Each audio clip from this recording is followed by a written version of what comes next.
সম্মানিত ভিউয়ার্স, আসসালামু আলাইকুম। আশা করি সবাই ভালো আছেন। তো আবার আপনাদের সামনে গুরুত্বপূর্ণ ভিডিও নিয়ে হাজির হলাম। তো আজকে ভিডিও হলো যে মিক্সারে কাজ কীভাবে করবেন। তো সম্পূর্ণ ভিডিও দেখলে অবশ্যই বুঝতে পারবেন।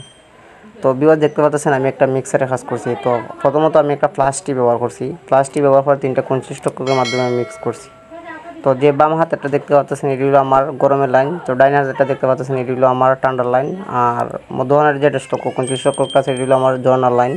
তো নিচে যে দেখতে পাচ্ছেন 2টা পয়েন্ট আছে, একটি হলো আমার হ্যান্ড শাওয়ার লাইন, একটি হলো বালতি স্টেপ। তো বালতি স্টেপ তো আমার মধ্যখান থেকে যে ঝর্নাটা হয়েছে এগুলো আমি দেখতে পাচ্ছেন আমি এটা 32 ইঞ্চি দিছি। তো মধ্যখানে কনসিস্টক থেকে যে আমি ঝর্নাটা তুলছি এটা আমি 32 ইঞ্চির উপর আমি দিছি। তো দেখতে পাচ্ছেন বাম হাতের মাঝে আমরা সবসময় যে মিক্সারে কাজ করি, তো বাম হাতের মাঝে আমরা কনসিস্টক ব্যবহার করি, যেটা বাম হাতের মাঝে গরম লাইন দেওয়া দিই।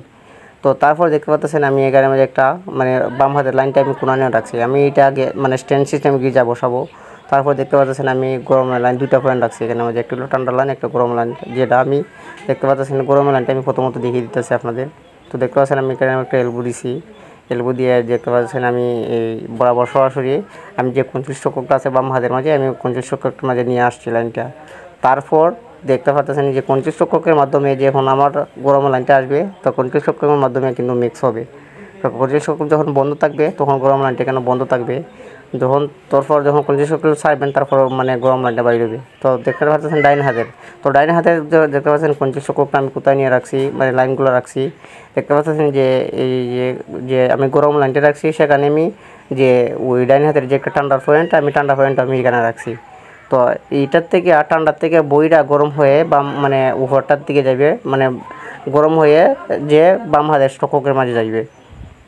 তারপর যে আমার ওই যে ডাইন হাতের কনসিস্টকটা আছে, যে কনসিস্টকটা চাললে পর অটোমেটিক মিক্স হইয়া নিচেরটার মাঝে আমার বালতি স্টাবও পড়বে, আমার হ্যান্ড শাওয়ারে পড়বে, আমার মধ্যখানে কনসিস্টকটা আছে কনসিস্টকের মাঝে পড়বে। তো সরাসরি আমি যে ঠান্ডার পয়েন্টটা ব্যবহার করছি দেখতে পাচ্ছেন আমি একটা বালতি স্টেপ দিচ্ছি সরাসরি ঠান্ডা ট্যাঙ্কির থেকে সরাসরি।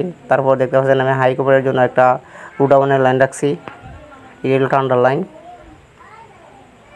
তারপর আমি দেখতে পাচ্ছেন এখানে একটা ফুড শাওয়ারের লাইন রাখছি। তো আমরা যখন ফুড শাওয়ারের লাইন করি, একটা হাই কভার বসাই, সবসময় আমরা ডাইন হাতের মাঝে যাতে ফুড শাওয়ারটা ব্যবহার করি। সম্পূর্ণ সম্পূর্ণ কাজ করার সময় ডাইন হাতের মাঝে আপনারা অবলম্বন করবেন যাতে বাম হাতের মাঝে ফুড শাওয়ার না করে। তো এই ধরনের ভিডিও দেখতে চাইলে আমার চ্যানেল সাবস্ক্রাইব করে বেল বাটনটা অল করে রাখবেন যাতে আমি ভিডিও ছাড়ার সাথে সাথে আপনাদের কাছে পৌঁছে যায়।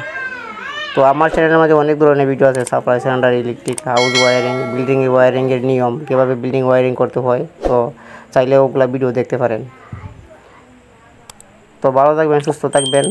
তো পরবর্তী ভিডিওর জন্য অপেক্ষা করবেন। আর যদি ভালো লাগে আমার চ্যানেল সাবস্ক্রাইব করে রাখবেন। আসসালামু আলাইকুম। তো আমি আবার আপনাদের পয়েন্টগুলো দেখিয়ে দিতেছি আমি প্লাস্টিকের মাধ্যমে।